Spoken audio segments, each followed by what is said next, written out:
Mahulagway nga usa ka misteryo ang gidangatan sa usa ka lalaki nga gingong gikuha sa mga almadong tao nga nagpailang empleyado sa usa ka rehabilitation center. Gimakak sa abogado sa gitudlong rehab center nga ilang sakop mo'y mikuha sa biktima. Andrea Patanya, sugin ni Ming. Ipakita sa pamilyang Bendebel ang mga hulagway sa 42 anyos nga si Jerome nga napuno sa bunog ang lawas. Matod sa asawa ni ini nga si Leonie nga niadtong Disyembre 31, misugot siya sa desisyon sa igsuon siyang bana nga si Emisita Bendebel nga ipasud na nagyud sa rehabilitation center si Jerome. Bisan og supa kini sa iyang kabubuton, misugot na lang siya kay adunay higayon nga mahimong bayolente ang iyang bana. Kay katong nag-wild nag-uwan siya diri ba nga nagdag-armas. Mo to nga ni ingon lagi ko sa igsuon nga ti ipa-pick up na si Jerome kay kuan kanang nahadlok nami kinagdanag pistola basig daghan ng mga madamay nga tao ba. Giingong gi-contact ni Emisita ang taga We Do Recover Rehabilitation Center nga nahimutang sa usa ka subdivision sa may barangay Lahug.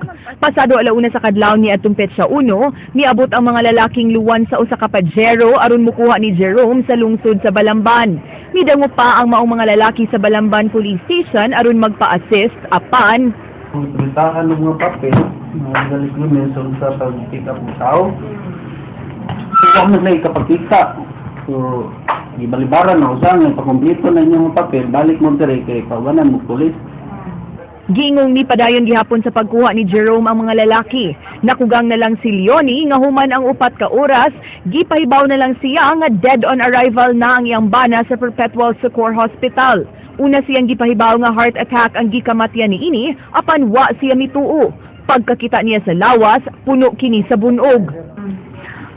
Ang akong plano nga bisag namatay na si Jerome nga bisag hustisya na lang ang akong makuan sa kuan ba. Iya. Kay di po lalimbang nga na bitaw nga sa kadaghang bunog bitaw niya. Sakit ko kay niya ang ako gong pagtuo nga safe ang iyang pag-abot dito. Sigun sa mga testigo nga nakita nila ang tulo ka armadong lalaki nga mikulata kang Jerome sa may sitio Lakdon, Barangay Aliwanay sa Balamban, alauna 30 sa Petsa 1. Di ba nakakita dito itong bagyo niya, di anak ko sa yung siko ba? Nakatawa. Dito po ka kung pag sagit lagi tabang, pag iyon yung tabang, pag mong din, anak niya ba? Pagpuyo lang good na, pagpuyo lang good. Mata pagpuan niya, gitirakan na makuputan niya, nananaw man sila na ko ang tulo ka tao. Duda sa ni Leonie nga gitulis ang iyang bana usa kini kulataha kay nagdakinig dulan sa 500,000 pesos dihang gipada sa rehab. Among gibisita ang rehab center apan gipadangop ni sa ilang abogado nga si Attorney Grace Larona. Matud sa abogado nga wa nila kadto buhata. No. It's really wrong. It was not the center. It was not the person of the center who picked up the guy. It was not. The information relayed to me a number of the law enforcement agencies. That was the information. That I cannot. I'm so sorry. I still have to deal with that with my client. Di mo tugaan ang abogado kung unsa nga sakop sa tinugyanan sa balaod ang mikuha ni Jerome ug bugtong si Emisita lang gyud kuno ang nasayod niini kay siya ang nag-asikaso sa tanan. Suway namong gi-contact si Emisita apan di kini motubag sa among mga tawag. Samtang mipasalig na ang PRO7 ug ang Cebu Provincial Police Office nga imbestigahon nila kung mga pulis bagyod ang mikulata sa biktima aron mapahamtangan og silot. No. It should not be the case. We should be the protectors of the public and the community. We should not be oppressing the public and the community. So, no talaga, no. We will conduct an investigation. No? First is we need to identify kinsang unit, no, law enforcement unit ba, whether PIDEA or from the regional office or diha sa Balamban Police Stations. But definitely, anaw na to. Unsa yun kani nga mga akusasyon sa atong kapulisan.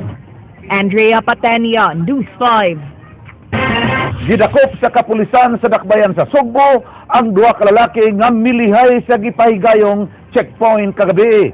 Usa sa mga dinakpan nakuhaan og armas. Ryan Soroti, Suginlimi. Nagsigid na ng duko si Gerardo Arnoco, 44 anyos, human masikop sa masakop sa Cebu City Public Safety Company, pasado alas 6 kagabi sa Barangay Cambinocot.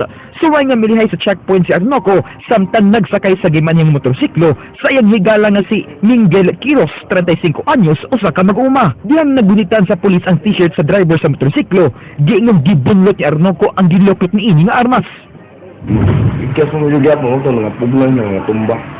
Hasta po na yung drive, iyaga po ipadagan mo ito, natumba ang motor sa kabay, yung ibanggaan. Nakuwagikan nga Arnoco, kining KJ9 nga doon hindi makabuhi nga bala. Gimakak ni Arnoco nga iya ang armas.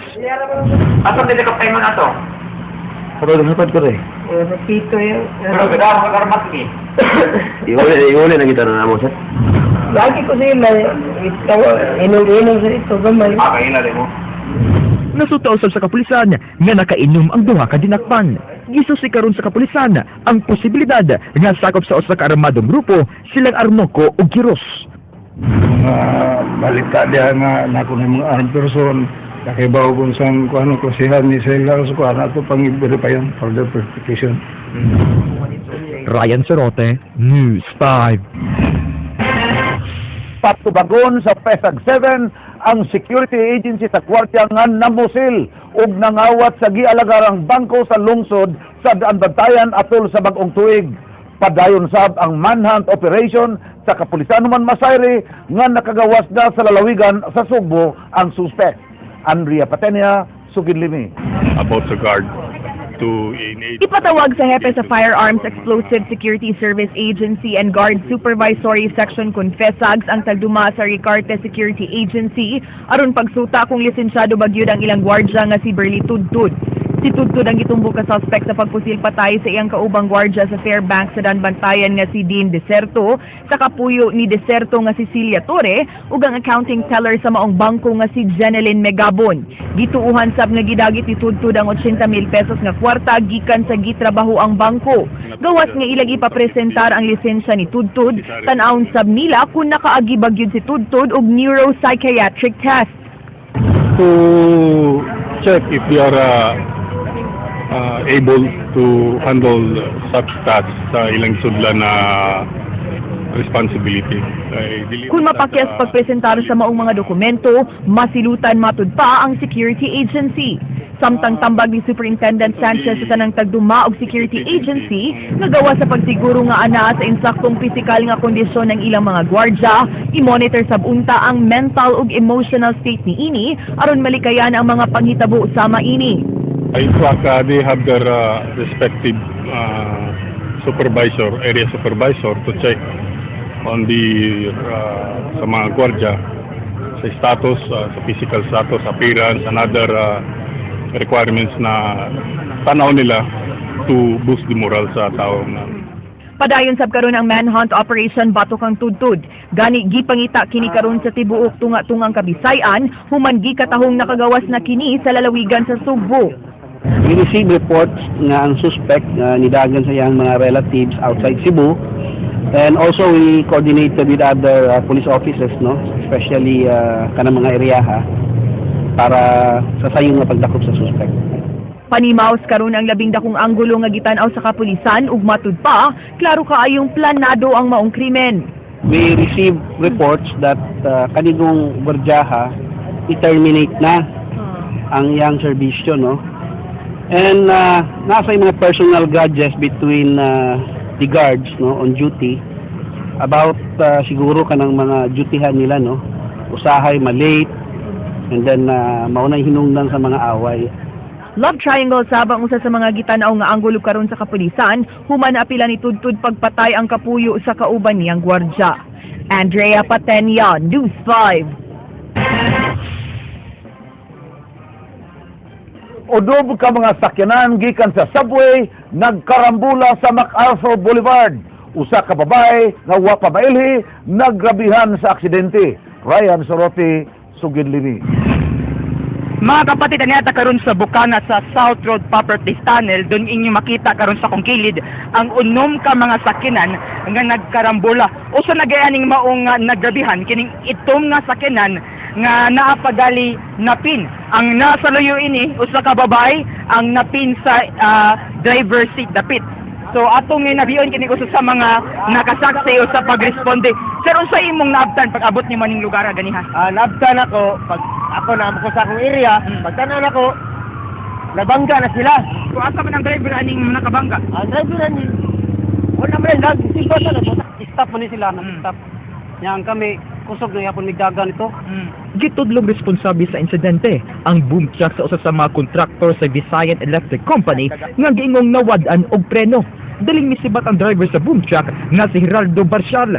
Gituyo bangga ni Barcial ang truck sa gutter aron malikayan ang iyang gisundan nga sakinan apan napakyas kini.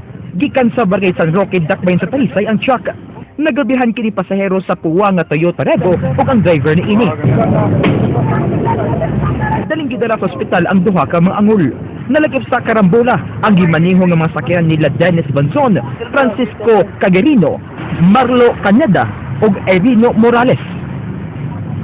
Ryan Sorote, News 5. Og mao kadto ang naglangkob sa atong mga balita sa Aksyon Bisaya karong adlaw, Viernes 13, tuig 2014. Kini si Frank Balilong Jr. Mga istorya nga di lang kutob sa paghatod sa impormasyon. Musunod na ang Action Prime. Daghang salamat. Ako si Georgia Herrera. Tungod kay labaw pa sa balita, Aksyon! My goodness.